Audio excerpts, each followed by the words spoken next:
मैं सिर्फ ये बताता हूँ जिसने वफा करनी होती है वो भूख में भी करती है, मुफलिसी में भी करती है। और अच्छा, प्रॉब्लम कुछ चीजें सिर्फ लोगों को बताने के लिए होती प्रॉब्लम है कहाँ, ये बताएं कि कौन सी ऐसी चीज है जिसकी वजह से आप सैड हैं, या सैडनेस की वजह से जो है पोइट्री शुरू। मुझको सजा दो, सबको बता दो, मेरा गला दबा दो, बात से बात निकलेगी, उसका नाम आएगा।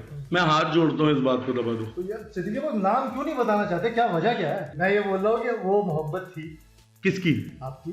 मेरी होती तो मेरे पास होती। बहुत सारे लोग रोमांटिक शायरी करते हैं, वसी शाह को देख ले, रोमांटिक शायरी करता है, काश मैं तेरे हसीन हाथों का कंगन होता। ठीक है, वो एक रोमांटिक। और अगर तुमको इसके अलावा कोई दूसरी शायरी आ गई तो मैं भी चैलेंज करता हूं कि मैं अपने जो है टिकटॉक का अकाउंट इसको दे दूंगा, अगर इस शेर के अलावा दूसरा आता हुआ इसका कोई रोमांटिक।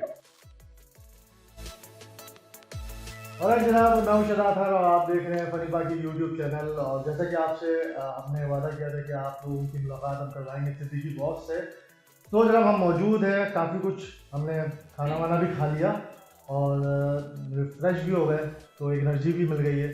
सिद्दीकी बॉस हमारे साथ हैं, उनको हम वेलकम करते हैं। अस्सलाम वालेकुम। वालेकुम अस्सलाम, क्या हाल है शहजाद भाई? खैरियत से? मैं बिल्कुल ठीक ठाक भाई, कैसे हैं आप? क्या चल रही है, क्या मसरूफियत चल रही है आपकी जिंदगी में? बहुत बिजी है। आखिरी फारिग।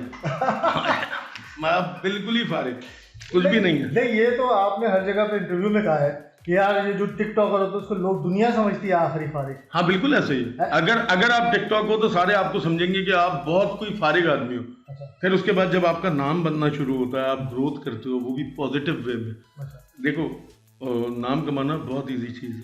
अगर तुम अभी किसी के साथ कोई ज्यादती कर दो तो भी तुम्हारा नाम बन जाएगा, किसी के साथ बदकलामी कर लो तो भी तुम्हारा नाम बन जाएगा। मतलब ये कहना चाह रहे हैं कि कोई खराब काम भी करे, अच्छा काम भी करे, हाँ, मतलब किसी भी तरीके से मशहूर हो जाए। हाँ, मशहूर हो जाता है, लेकिन बदनाम होने में और एक इज्जतदार नाम होने में फर्क होता है भाई। इस फर्क को समझना है आपने। तो अभी क्या क्या मसरूफियत चल रही है? बहुत मसरूफ रहते हैं आप, काफी लोग रीच करने की कोशिश भी कर रहे होते हैं, नहीं होते? अच्छा देखो, अब बात यह है कि हर चीज का एक प्रॉपर चैनल होता है। अगर कोई मुझे ढूंढने के लिए सरगोदा चले जाए, टंडा वाला यार चले जाए, मैं उसको मुलाकात नहीं हो पाएगी मेरी, उसकी कुछ भी कर लो। तो अब मसला क्या है कि लोग गलत चैनल के थ्रू जाके अप्रोच करते हैं और फिर उसके बाद बोलते हैं बॉस से मुलाकात नहीं। मुझसे किसी की भी मुलाकात हो सकती है, इजीली हो सकती है। YBC की जो एयरपोर्ट वाली ब्रांच है वहाँ पे मैं खुद बैठता भी हूँ रात के टाइम आके। हाँ, मंडे के दिन मैं अवॉइड करता हूँ लोगों से मिलने का, क्योंकि वो मेरा फैमिली डे होता है। बहुत आसान, हम लोग तो आराम से आए और एयरपोर्ट की साइड से हमने इजीली TCS के ऑफिस से बिल्कुल फ्रंट पे हमने शुरू में बता भी दिया कि कहाँ पर है। इजीली अप्रोच किया थ्रू प्रॉपर चैनल। आपने जैसे बताया कि मतलब कि हैदराबाद वाली जाने वाली बस में बैठेंगे तो इस्लामाबाद नहीं जा सकते। अच्छा, ये भी होता है बाद वक्त मैं किसी शूट पे हूँ, अगर कोई आ गया, देखो मैं कोई ये इंडिया की फिल्म तो है नहीं। सही है कि ये मेरा कोई जुड़वा है मैं वहाँ चला जाऊँ और एक बंदा यहाँ आ जाए। अगर मैं शूट पे हूँ तो फिर मैं शूट पे हूँ, तो बस फिर कुछ भी नहीं हो सकता। लेकिन हाँ, अगर मैं हूँ तो मुलाकात करूँगा। बहुत कुछ सवालात हैं आपसे जो कि हमारे व्यूअर्स जानना चाहते हैं, आपके फैन जानना चाहते हैं। आप व्यूअर्स नहीं जानना चाहते, तुम जानना चाहते हो। अच्छा, मैं नहीं जानना चाहता, बहुत सारे लोग जानना चाहते हैं। लोग क्यों जानेंगे? लोग मुझे जानते हैं, वो नहीं, आपकी टिकटॉक की वीडियो से जानते हैं, आपकी शायरी से जानते हैं, बातों से जो है ना। आज हम खुल के बात कर रहे हैं तो आज हम सारी बातें करेंगे। ठीक हो गया, डन हो गया। पहला सवाल कि आपने टिकटॉक क्यों चूज किया अपनी शायरी के लिए? मतलब मशहूर होने का शौक था? नहीं, कभी भी नहीं था। मैं शुरू से राइटर बनने का शौक था। मेरा ये शौक था कि मैं कुछ ऐसा लिखूं कि वो चीज मशहूर हो जाए, बाद में मैं बताऊं मेरी। ये कभी भी शौक नहीं था। देखो, आपको अपना पता होना चाहिए। मुझे ये पता था मोटा मैं हूँ, काला मैं हूँ, दांत मेरे गोल्डन कलर के हैं, मैं कैसे मशहूर हूँ? तो मशहूर हो गए ना। अब एक आम आदमी के दिल के जो थॉट होते हैं ना, वो ये होते हैं मशहूर होने के लिए आपको बहुत हसीन होना जरूरी है, बहुत ज्यादा बॉडी आपकी अच्छी हो, आपकी जो अपीयरेंस हो वो ऐसी हो, पहली बारी में ही फ्लैट हो जाए लोग। इसमें से कुछ भी नहीं है मेरे पास। और उसके बावजूद भी अगर मैं मशहूर हूँ तो फिर हो सकता है लोगों को मेरा काम पसंद हो। काम आप कर रहे हैं, मतलब पोइट्री कर रहे हैं, इसके अलावा भी बहुत सारी चीजें कर रहे हैं। अच्छा, मैं आपको बता दूं, पोइट्री एक बहुत बड़ा काम है शहजाद। ये कोई आसान काम नहीं है। तो मैं अभी शायर नहीं हूँ, शायरी करूंगा मैं, हो सकता है 3-4 सालों के बाद। अभी मैं लाइंस क्रिएटर हूँ, लाइनें लिखता हूँ, उनको मैं लोगों तक पहुंचा देता हूँ, आप लोगों तक पहुंचा देता हूँ। लेकिन शायरी जो है वो सीखते सीखते आ जाएगी। अच्छा, तो सिद्दीकी बॉस नाम कैसे मशहूर हुआ? हाँ, अब मैं बताता हूँ। अच्छा, मैं थोड़ी सी बात करूँ, कोई बॉस वाली नेचर रही है पहले? नहीं, कभी भी नहीं हुआ। ये कि मैं आईडी बना रहा था। हाँ। अच्छा, टिकटॉक वो जगह थी जिसको आम आदमी जानता भी नहीं था। आज से 1.5 साल 2 साल पहले तक ना वो बड़ा मुश्किल था, वो बच्चे जो यूज करते थे उन्हीं लोगों को पता था।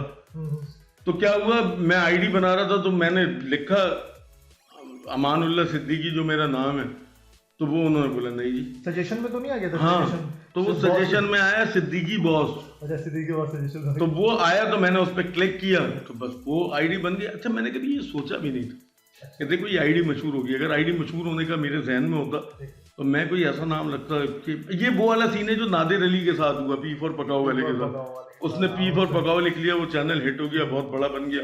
यूनिक भी एक नाम रहा, लोगों को याद भी रहा। और अब भी लोग आपको सिद्दीकी बॉस मतलब आपका ओरिजिनल नेम अमानुल्लाह सिद्दीकी। हाँ, तो ये नाम जो है वो इतना मशहूर नहीं है, लेकिन लोग जो है आपको सिद्दीकी बॉस से मतलब जानते हैं, पहचानते हैं। इलेक्ट्रॉनिक ये जो मीडिया होता है इसमें साहब ऐसा ही होता है। और ये मुझसे ज्यादा तुम बेहतर जानते हो। मैं उसकी वजह ये है कि मैं तुमको आज भी आरजे प्रिंस के नाम से जानता हूँ। अच्छा, आज जो है मुझे इंटरव्यू देते हुए मुझे बड़ा ख्याल रखना पड़ रहा है। शहजाद अच्छा व्यूअर्स ये भी बताता चलो कि जिस वक्त पहली बार मैंने रेडियो होस्ट किया वो इसी का एक प्लेटफॉर्म था, और वो जो है हाँ जिसका ये अभी हम इंटरव्यू दे रहे हैं। और ये एक बहुत बड़ा रीज़न भी है कि मैं इन लोगों के साथ बड़ा कंफर्ट जोन में। और फनी पाटिया माशाल्लाह आपने पूरे सॉन्ग भी राइट किया था। बिल्कुल ऐसे ही उसके लिरिक्स आज भी मौजूद है। बिल्कुल ऐसे ही आज भी वो जब आपको शौक होता है उस वक्त तो वही बहुत बड़ा काम लगता था ना। वक्त के साथ साथ आप चीजें चेंज हो रही हैं, ऐप आ गई। मतलब उस वक्त ऐप नहीं थी, उस वक्त रेडियो का दौर था। ऐसे रेडियो पे आपने अपने फन का मुजाहरा करना चाहा, वहाँ पे आपने चीजें लिखी, आरजे रहे, डीजे रहे, काम किया। उसके बाद टिकटॉक आया, टिकटॉक की तरफ मूव कर गए, फिर अब यूट्यूब आ रहा है। तो कोई और ख्याल है किसी और ऐप की तरफ? नहीं, बस आप किसी भी ऐप पे चले जाओ, देखो इतनी इज्जत तो आपको नहीं मिल सकती जितनी मिल गई है। अब पॉइंट इज हर किसी का अल्लाह हर जगह से हाथ नहीं पकड़ता। हर बंदा अगर समोसे बेचने लगे उसका हाथ नहीं चलेगा, हर बंदा अगर पकोड़े बेचने लगे उसका हाथ नहीं चलेगा, हर बंदा अगर YBC जैसा रेस्टोरेंट खोल ले उसका हाथ नहीं चलेगा। अल्लाह ने हर किसी से अपने अपने तरीके से काम लेना होता। मुझे अल्लाह ने यहाँ से मशहूर करना था, यहाँ से कर दिया। जिसको फिल्मों से करना होता है उसको फिल्मों से कर देते हैं, जिसको फेसबुक से उसको फेसबुक से। सही। आगे फ्यूचर प्लान्स क्या है बॉस? कुछ भी नहीं है। फ्यूचर प्लान तो वो बनाया ना जिसका ईमान कामिल ना हो। जिसका ईमान कामिल हो वो फ्यूचर प्लान क्या बनाएगा? एक सांस का भरोसा है नहीं। मैं फ्यूचर पे काम करता हूँ। बहुत अच्छी बात की आपने, बहुत अच्छी। और यही बातें आपकी जो है वो शायरी में भी दिख रही होती है। लोग इसी वजह से, मुझे लगता है कि इसी वजह से ज्यादा फैन है आपके, कि आपकी शायरी में सच्चाई जो है ना वो ज्यादा दिख रही होती है। फैन मेरा कोई भी नहीं है, मेरी 2.1 मिलियन फैमिली है। अच्छा, फैन क्यों नहीं है मैं आपको ये भी बता दूं भाई। मेरे अंदर स्टारडम वाली कोई बात ही नहीं, मेरे अंदर कोई ऐसी चीज़ नहीं है। और मैं कभी किसी को ये सारी चीज़ों पे करता नहीं हूँ। जो लोग देखते हैं, पसंद करते हैं, लाइक कर देते हैं, शेयर कर देते हैं, अपने व्हाट्सएप स्टेटस पे लगा देते हैं, अपने घर पे अपनी माओ बहनों तक मुझे पहुँचाते हैं, तो वो लोग फैन तो नहीं हो सकते, वो फैमिली है। ऑब्वियस सी बात है।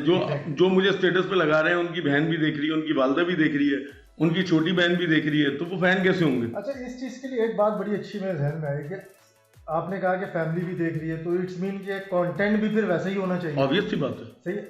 अब बहुत सारे लोग एक कंटेंट उस लायक नहीं है कि उनको जो है वो हम अपने व्हाट्सएप स्टेटस पे लगा सकें। लगाएंगे भी तो प्राइवेसी फिर ख्याल रखना पड़ेगा कि कोई और ना देखे। ठीक है, लेकिन आप एक कंटेंट है माशाल्लाह से, ये हम ख्याल नहीं कर सकते। मतलब कोई भी आपकी वीडियो उठाया और उसको स्टेटस पे यूज़ कर सकते। बहुत सारे ऐसे लोग जो है वो एवं के जो है वो कंटेंट भी लिख रहे हैं। तो क्या कहना चाहेंगे जो मतलब के मशहूर भी हैं और उनके फॉलोअर्स भी बड़े? फॉलोअर्स तो देखिए किसी के भी बन जाते हैं, ठीक है। 2 4 5 नाम मैं भी ले सकता हूँ। बात फॉलोइंग की यहाँ पे है ही नहीं शहजाद। समझना इस चीज़ को है कि अगर आप YouTube पे या टिकटॉक पे या फेसबुक पे जिस तरह की चीज़ सर्च करोगे, ये तो सर्च इंजन है जनाब, ये एक डब्बा है कंप्यूटर। उसका काम क्या है? जो आप देखोगे वो आपको दिखा देगा। अगर आप नाते सुनोगे वो आपको नाते पेश करता रहेगा। आप YouTube पे जाओ, अगर मूवीज देखो मूवीज आ जाएंगी। अगर आपने कोई वाहियात चीजें देखनी है तो वाहियात चीजें आ जाएंगी। इसमें किसी पर्टिकुलर प्लेटफॉर्म का कसूर नहीं है, वो टिकटॉक हो, वो यूट्यूब हो, वो फेसबुक हो। अगर आप अंदर से गंदे हो तो आप जो है बदनीयत अपनी भाभी पे भी होगे, अपनी बेटी पे भी होगे। और अगर आप अंदर से साफ हो तो फिर कोई भी लड़की जा रही हो आपसे महफूज होगी। तो बस आप ये सारी चीजें नजर पे है। नियत और नजर आपकी बिल्कुल ऐसा ही है, आपकी नजर अगर साफ है तो फिर कोई इशू नहीं है। देखिए शहजाद, बात ये है कि अगर आपकी नीयत खराब है, आपकी नजरें खराब है, तो फिर आप कुछ भी कर लो वो साफ नहीं हो सकती, फिर आपकी सगी भतीजी भी आपसे महफूज नहीं। और मैं unfortunately we are living in a society जहां पे आपको इस तरह के हादसे देखने को मिलते हैं। और ये क्यों होते हैं? आपकी सोच, आपकी परवरिश और आपका जो आसपास का माहौल है वो इतना बुरा हो चुका है कि आपको बुरे से बुरा काम भी लगता है, कुछ भी नहीं है, माफी मिल जाएगी। अच्छा, ये वाली बात आपने की और मतलब बहन बेटियों की, तो मुझे एक बात बड़ी याद आई कि आप काफ़ी आपके कंटेंट में इन चीज़ों को बड़ा फोकस किया गया है। बिल्कुल और सही। बहुत सारी पोइट्री में आपने जो है ना बड़ी उनके बारे में जो है वो कभी कहीं पे उनकी अजमत बताई है, कहीं पे उनकी वैल्यूज़ बताई हैं, कहीं पे कहा है कि डिग्रेड नहीं करना चाहिए रिश्तों को। तो कोई ख़ास वजह है उस चीज़ को प्रमोट करते हैं या बहुत ज़्यादा उस चीज़ को फील करते हैं? नहीं, प्रमोट सिर्फ और सिर्फ इसलिए करता हूँ, मैं I am the only content creator. आप तमाम लोगों को चैलेंज है, ओपन चैलेंज है कि अगर मेरा कोई भी कंटेंट किसी लड़की के साथ भी मौजूद होगा तो उसमें निगाहें जो होंगी वो बड़ी अदब वाली होंगी और उसमें जो अल्फाज होंगे वो भी बड़े अदब वाले होंगे। इसका रीजन क्या है? मैंने एक लाइन लिखी, 2 लाइन्स थी कि लड़कियों को इज्जत देने से मोहब्बत का मान का पता लगता है। जूते की नोक पे रखते हो, गालियां बकते हो, तुम्हारे खानदान का पता लगता है। ये तो हो गया मेरा जाती तौर पे बिहेवियर किसी औरत के साथ। फिर मैंने लिखा, अपने जिगर के टुकड़े को कोई काट के जुदा करता है, ये वही समझेगा जो बेटी को विदा करता है। माफ करना, कोई कसर रह गई हो तुम्हारी जरूरत में, बाप भी इंसान है, थोड़ी तो खता करता है। ये हो गया मामला एक बाप और बेटी का। अब मैं जब से बाप बना हूं ना, तब से मुझे बड़े कंसर्न है कि अगर मेरी बेटी बड़ी हो और उसके साथ अनफॉर्चुनेटली शादी हो और उसके ससुराल वाले उसको मारते हों या वो किसी ऐसी चीज का शिकार बन जाए, तो मेरे ऊपर क्या गुजरेगी। मैं उस दर्द को जबरदस्ती महसूस करता हूँ। अपनी बेटी को सोता हुआ देख के, जो कि पुरसुकून नींद ले रही होती है, मैं उसको देख के ये सोचता हूँ कि आने वाले वक्तों में शहजादी तुम्हें बहुत तकलीफें उठानी है और तुमको ये दुनिया जीने नहीं देगी, लेकिन मैं जब तक जिंदा हूं तुम्हारा साया बना रहूंगा। आज नहीं तो कल तो मरना ही है, लेकिन जब तक मैं जिंदा हूं मैं उसकी ढाल बन के रहना चाहता हूं। और यही चाहता हूं कि हर बाप जो है वो अपनी औलाद की ढाल बने, बेटी को बोझ समझना जो है वो बंद कर दे। तो सिद्दीकी बॉस, 1-2 सवाल और भी हैं और वो मेरे ही बनता है। तो मैंने कहा कि मैं पूछ लूँ। अच्छा, फेम आपने माशाल्लाह हासिल कर लिया, काफ़ी मशहूर भी हैं, टिकटॉक पे ही मशहूर है, वैसे भी मशहूर है, मतलब आप बाहर जाते हैं, मॉल जाते हैं और माशाल्लाह से आपका अपना रेस्टोरेंट है YTC, जहाँ हम आए हैं आपसे मिलने के लिए। तो फेम को एंजॉय करते हैं या कभी कभी टेंशन हो जाती है, यार मैं कहीं ढाबे पे बैठ के चाय नहीं पी सकता? अच्छा, मुझे ये चीज़ इतनी बुरी इसलिए नहीं लगती कि मैं पहले इलाकाई सतह पे बहुत मशहूर था। मेरा जो, मैं जिस पर्टिकुलर एरिया में रहता हूँ, शाह फैसल कॉलोनी में, उस जगह का एक मशहूर आदमी था और शुरू से। तो मुझे इन चीज़ों की थोड़ी सी आदत सी है कि लोग आके मिलते हैं, अपने मसले बताते हैं, मसले मसाइल हल करते हैं। फिर वो बढ़ गई शहरी लेवल पे, फिर बढ़ गई वो मुल्क वाले उस पर। तो इतनी कोई ख़ास मुश्किलात नहीं हुई। अब मैं उसको सिर्फ इसी तरह डील करता हूँ जैसे मैं शाह फैसल में। मैं पर्सनली सिद्दीकी बॉस को जानता हूँ और बहुत ही हम्बल शख्सियत है, डाउन टू अर्थ कह सकते हैं आप बात करने में। अब ये नहीं कह सकते कि यार एक बंदा एक इमेज भी बन जाता है कि अगर ये पोइट्री कर रहा है, ये मतलब कि कोई आखिरी किस्म का जो सीरियस बंदा होगा। अच्छा, मैं तुम्हें एक बात बताऊं शहजाद, डाउन टू अर्थ जो है वो अब कह सकते हो, पहले तो कभी नहीं। पहले नहीं, मैं किसी से मुलाकात नहीं करता था, किसी से मिलता मैं नहीं था। पहले ज्यादा मशहूर था, पहले मैं बात ही नहीं करता था ना, मिलता ही नहीं था। अच्छा, जिस वक्त आपकी कैपेसिटी जितनी होती है ना, आप उतने चमार होते हो। जो हकीकत में अपनी बात है, उस वक्त मेरी कैपेसिटी इतनी थी, मैं इतना चमार था। अब मेरी कैपेसिटी इतनी है तो मैं सोचता हूँ चमार होने की जरूरत नहीं है। तो बस वो हर किसी के साथ ये टाइम गुजरता है, जब आपकी एज ज्यादा होती जाती है, आप मैच्योर होते ऐसा तो नहीं है कि फेम मिल गई, लोग बोलेंगे यार इसको तो पता नहीं मशहूर हो गया, पता नहीं क्या समझने लगा अपने आप को। तुम जब आ रहे थे ना, तो अब तुम तो साहम के साथ ही हो, ठीक है। अब वो साहम ने मुझे मैसेज किया कि तुम बहुत भारी हो और मेरे मैसेज का जवाब नहीं देना। मेरी पर्टिकुलर सिचुएशन ये थी कि मैं इसके साथ मीटिंग में, उसके साथ मीटिंग में, उसके साथ मीटिंग में। अब होता ये है कि जो मेरे साथ के लोग हैं ना, उनको मैं जवाब दे सकता हूँ और मैं जवाब दे भी हूँ। लेकिन अगर हर बंदा ये चाहेगा कि मैं उसको जवाब दूँ, नहीं दूंगा। कोई मुझसे भाईबंदी वाले मामलात में मिलने के लिए है, मोस्ट वेलकम, लेकिन जवाब मैं हर किसी को नहीं दे सकता। अच्छा, टाइम भी तो इतना ज़्यादा नहीं हो सकता आपका कि हर किसी के साथ जो है वो इंगेज हो सके, हर किसी के साथ बातें कर सके। हाँ ठीक है, थोड़े बहुत आप सेल्फी ले लें, बातें कर लें, यहाँ तक के लिए तो ओके। देखो, अगर मैं स्पेयर हूँ कोई इशू नहीं है, लेकिन अगर मेरे पास टाइम ही नहीं है तो मैं क्या करूँगा? अगर मुझे कहीं निकलना है, कहीं जा रहा हूँ, वालिद ने बुलाया, वालदा ने बुलाया, बेटी बीमार है, तबीयत खराब है, कोई इशू है, स्पेयर हूँ तो आप ही लोगों को कहाँ जाना है मैंने। सही। पहली पोइट्री कौन सी लिखी टिकटॉक पे जो मशहूर भी हो गई, और उसको मशहूर होने में कोई टाइम लगा, दिन लगा, या फौरी वायरल हो गई? जब दुनिया तुम्हें ठुकरा दे मैं हाजिर हूँ। एक मोहब्बत का ही तो गुनाह किया है, क्या काफिर हूँ? बेवफाई का तो सवाल ही पैदा नहीं होता, मेरा शजरा है ना सब देख मैं महाजिर हूँ। और ये पोइट्री जो है ये बहुत मशहूर है। क्या बात है। और मतलब कि वो हिट कितने दिन में वायरल हुई? वो 2 दिन में। 2 दिन में वायरल हुई? 2 दिन में। लेकिन ये तमाम वो लोग जो टिकटॉक बनाते हैं या वीडियोस बनाते हैं उनके लिए कि एक वीडियो वायरल होने से कभी भी इंसान मशहूर नहीं होता। मशहूर होने के लिए आपको मिनिमम 100 वीडियोस चाहिए। 100 वीडियो से। अच्छा, मशहूर हो भी जाए तो उस अपनी शोहरत को जो है कंटिन्यू रखना बहुत मुश्किल है, बहुत मुश्किल होता है, बहुत मुश्किल है। आपको फिर बेहतर से बेहतरीन का सफर तय करना पड़ेगा। लोगों के ताने कैसे सुन लेते हैं यार? कोई फैन आ गया, कॉल कर दी, यार ये सुनना है, सुना दो यार, सुन लेता हूँ मैं। बर्दाश्त इसलिए कर लेता हूँ कि उसने भी बड़ी हिम्मत करके कॉल की होगी। अब बर्दाश्त कर जाता हूँ, बाज़ होगा तो लज भी जाता हूँ, बाज़ होगा चिढ़ भी जाता हूँ, लेकिन चिढ़ के उसको रिएक्शन नहीं देता, वो ज़ाती होता है। फोन कटने के बाद यार रात के 3 बज रहे हैं, नींद से उठा दिया। अच्छा, एक सवाल, माशाल्लाह शादीशुदा है?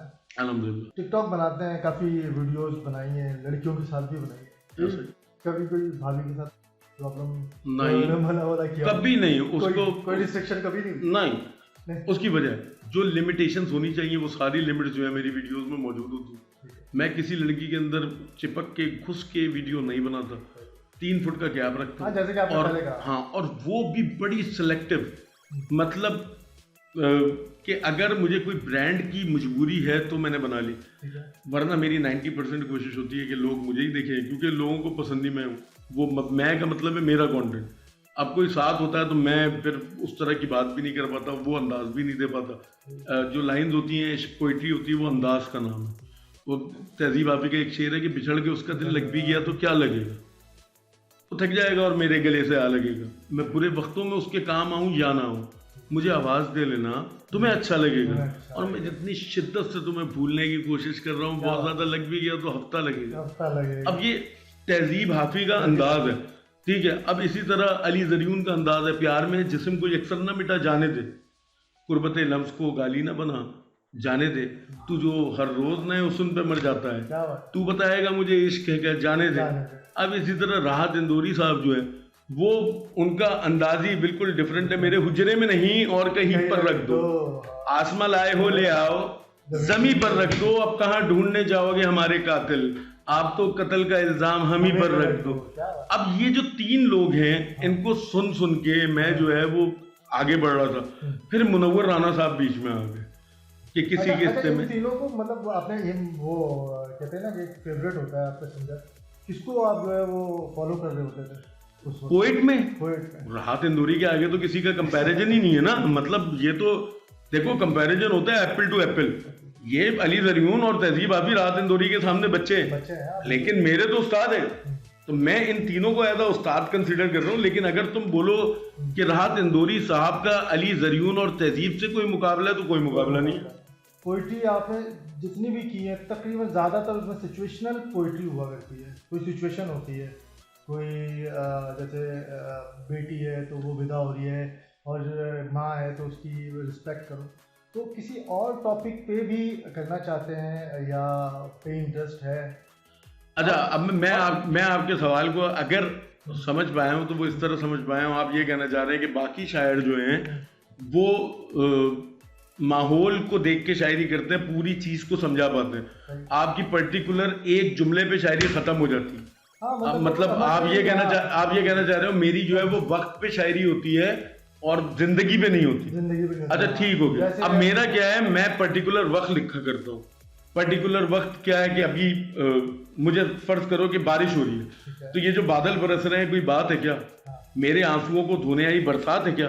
सारा शहर मेरा हमदर्द, तेरी आंखों में ये नमी, मेरी बर्बादी में तेरा भी कोई हाथ है क्या? अब ये उसी वक्त पे शुरू हुई है, उसी वक्त पे खत्म हो गई है। अब इसका रीजन क्या है? देखो, जब दर्द मिले टुकड़ों में तो मैं लिखूंगा भी टुकड़ों में।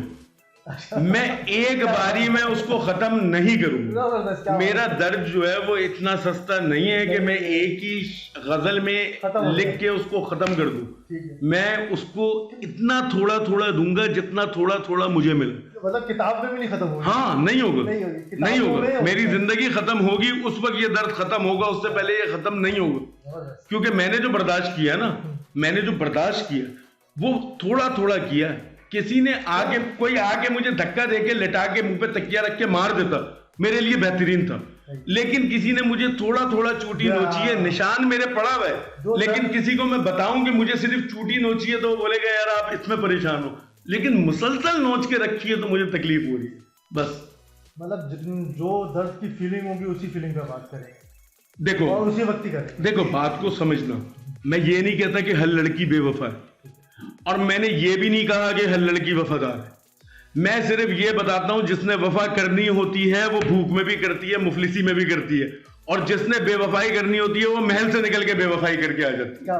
तो ये मतलब हर बंदा अपने आप पे ना ले। अच्छा, कुछ चीजें सिर्फ लोगों को बताने के लिए। प्रॉब्लम है कहाँ, ये बताएं कि कौन सी ऐसी चीज है जिसकी वजह से आप सैड हैं, या सैडनेस की वजह से जो है कोई इशू? मैं देखो, उदासी जो होती है ना वो, अब अच्छा ये भी मेरी अपनी थ्योरी है इसमें कि उदासी किसी उसका नाम नहीं है कि कोई मौसम है वो आएगा 3 महीना रहेगा वो चला जाएगा। ठीक है। उदासी जो होती है ना वो किस तरह होती है मैं आपको बताता हूँ। मैं आपसे जर्नल बात कर रहा हूँ, बात करते करते जस्ट सपोज आपके साथ डिफेंस में कोई हादसा हुआ है, मैं आपसे बात करते करते मैं डिफेंस की बात करूंगा, आप उस मोड में चले जाओगे। ठीक है। अब होता ही है कि कोई मुझसे बात कर रहा होता है, बात करते करते वो अपने इश्क की कोई दास्तान सुनाता है।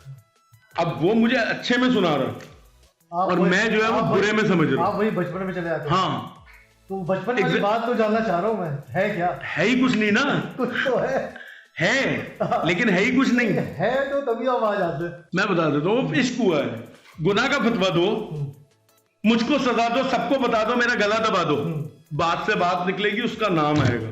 मैं हाथ जोड़ता हूँ, इस बात को दबा दो। तो यार सिद्दीकी वो नाम क्यों नहीं बताना चाहते, क्या वजह क्या है? उन नाम बताने वाले मर्द थोड़ी हुआ करते हैं। लेकिन फिर भी तो जो आपने मोहब्बत की है एटलीस्ट आप कम से कम देखो जी अली ज़रियुन का एक शेर है, मैंने तुमसे प्यार किया है मलकियत का दावा नहीं, तू जिसके भी साथ है मैं उसको भी अपना मानता हूँ, चादर की इज्जत करता हूँ और पर्दे को मानता हूँ, हर पर्दा पर्दा नहीं होता इतना मैं भी जानता हूँ, सारे मर्द ही एक जैसे हैं, तुमने कैसे कह डाला, मैं भी तो एक मर्द हूँ, तुमको खुद से बेहतर मानता हूँ। चलो सही है, ये बात पे हम मिट्टी डाल देते हैं कि आपने जो है वो बताना ही नहीं है। ठीक है, क्या नहीं बताना? नाम नहीं बताना आपने।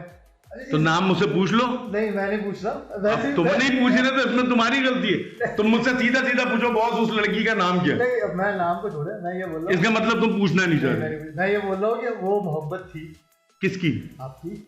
मेरी होती तो मेरे पास होती। आपने कहा ना कि वो जो मैं पुरानी याद में चला जाता हूँ। मैंने ये नहीं कहा, मैंने कहा किसी की स्टोरी सुन के अगर मैं कहीं चला जाता हूँ तो इसका मतलब ये थोड़ी हो मेरी है, हो सकता है मैंने एक और स्टोरी किसी की सुनी हो, मैं उसमें चला जाऊं, मुझे क्या पता। मैं सिर्फ ये पूछना चाह रहा हूँ कि आप एक्सेप्ट करें कि आपने जो मोहब्बत की, मैंने नहीं की मोहब्बत में जो है वो कहीं ना कहीं नहीं पूछ नीच, मैंने वो शायरी चल रही है। मैं अच्छा अगर मैंने कोई देखो, मैंने हालत ज़ार देखता हूँ याद आता है जिना लिखी, ठीक है। अब इसका मतलब ये थोड़ी है मैं मोहम्मद अली जिना साहब के साथ टहलता था, नहीं है ना, मैंने लिख दी।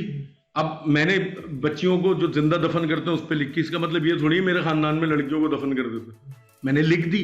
तो इसी तरह मैंने बेवफाई भी लिख दी। मैंने जितनी भी पोएट्री देखी उसमें ज्यादातर सैडनेस है। हाँ, क्योंकि इस अवाम को उदासी चाहिए। नहीं, बहुत सारे लोग रोमांटिक शायरी करते हैं, वसी शाह को देख ले रोमांटिक शायरी करता है, काश में तेरे हसीन हाथों का कंगन होता। ठीक है, वो एक रोमांटिक। और अगर तुमको इसके अलावा कोई दूसरी शायरी आ गई तो मैं भी चैलेंज करता हूं कि मैं अपने जो है टिकटॉक का अकाउंट इसको दे दूंगा अगर इस शेर के अलावा दूसरा आता हुआ इसका कोई रोमांटिक। मुझे आता है लेकिन वो छोड़े, वो बात कर ले। सर मैं ये कह रहा हूँ कि जो अच्छे शेर होते हैं, देखो जो अच्छे शेर होते हैं ना वो उदास हो या अच्छे हो वो चल जाते हैं। अब नहीं आप देखे ना, ये बारिश देख रहे हैं, ठीक है, मैं भी बारिश देख रहा हूँ, आप भी देख रहे हैं।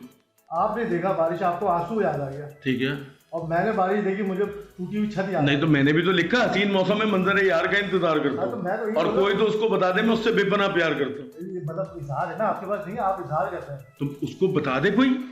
बेवफा है ना कोई? नहीं तो बेवफा को मैं क्यों प्यार करूंगा? उसको पता लिया, आप उसको बताना चाहे, मैं ये कह रहा हूँ मुझे टूटी हुई छत क्यों याद आ रही है, आपको वो बेवफा क्यों याद आ रहा है? मतलब कोई बेवफाई हुई है? बेवफाई हुई है कहीं ना कहीं। देखो मर्द जो है ना वो जालिम आदमी है कि वो अपनी सारी गलतियां भी दूसरे पे मुसल्लत कर। अच्छा ये बताएं कि YBC आपका माशाल्लाह जहाँ पर हम आए हैं, इसके अलावा कोई और प्रोजेक्ट है ना कभी नहीं, और ये बड़ी सीधी बात है ना किसी के लिए काम करना। अच्छा ये कोई बड़ा बोल या वो नहीं है, बात ये मुझे क्या पता कौन ईमानदार है कौन नहीं है। मैं लोगों को बोल दूं आप जाए फला जगह पे प्लॉट ले लें, वो चीट करके भाग जाए, लोग तो मेरी वजह से पागल हो जाए। नहीं ऐसा कोई काम नहीं करना, जब तक मैं किसी को पर्सनली नहीं जानता हूँ मैं एंडोर्समेंट नहीं करूँगा। सही है, बिल्कुल ठीक है। मतलब कुछ रुपयों के लिए किसी की जिंदगी भर की जो जायदाद है वो दाव पे नहीं लगनी चाहिए। अच्छा सिद्दीकी बॉस एक बात और मैं पूछना चाहूँगा, इन सारी चीज़ों में माँ बाप फैमिली इन सारों को टाइम दे पाते हैं आराम से? बिल्कुल दे पाता हूँ, प्रॉपर टाइम देता हूँ और बहुत अच्छे तरीके से टाइम देता हूँ। अब मैं मेरे पास एक ही चीज़ है, मैं वही दे सकता हूँ। देखो नाफरमान और किस्म की औलाद हूँ मैं, और एक अच्छा शौहर मैं नहीं हूँगा, एक अच्छा बाप मैं नहीं हूँगा, एक अच्छा इंसान मैं नहीं हूँगा, लेकिन फिर भी मैं कोशिश करता हूँ कि मैं एक फरमाबरदार औलाद बन जाऊँ, एक अच्छा शौहर बन जाऊँ, एक अच्छा इंसान बन जाऊँ। तो जनाब हम अपने शो को यहीं पे रैप अप करते हैं, चीज़ें जो है वो यहीं पर फिनिश करते हैं। बहुत सारी बातें हुई, बहुत मज़ा आया सिद्दीकी बॉस आपके साथ। एक चीज़ बताना चाहूँगा, ये जो दो लोग हैं, सहाम जो है वो पीछे बैठा हुआ है, वो आ जाए तो मैं ज़रा सामने की तरफ आ जाए। आ जाओ। अच्छा मैं ये चाहता हूँ कि ये जो शहजाद है और सहाम है, इन्होंने आप लोगों को सिरे से बेवकूफ़ बनाया, और मैं ये बात आपको लिख के देने को तैयार हूँ। इनको मेरी ज़िंदगी की एक एक लम्हात पता है, इसको तो शायद ना पता हो, इसको एक एक जिंदगी, ये क्योंकि मेरा कज़न भी है, फर्स्ट कज़न है, तो इसलिए इसको एक एक चीज़ पता है। सवालात इन्होंने कर लिए हैं, और आप लोगों से बस इतनी सी रिक्वेस्ट है, चैनल को सब्सक्राइब करें, लाइक करें वीडियोस को, और इसी तरह ये मेहनत करते रहेंगे। आप जो है वो एक शेर है आखिर में, वो आपको बताता चलूँ कि मेहनत करता हूँ, घर चलाता हूँ, खून पसीने की कमाई में खाता हूँ, मुझ पर तनकीद करना बंद करिए जनाब, मैं आपके आगे थोड़ी हाथ फैलाता हूँ। तो आप बहुत शुक्रिया आपको हम लोगों का, और बहुत अच्छा लगा। Thank you very much. अल्लाह हाफ़िज़।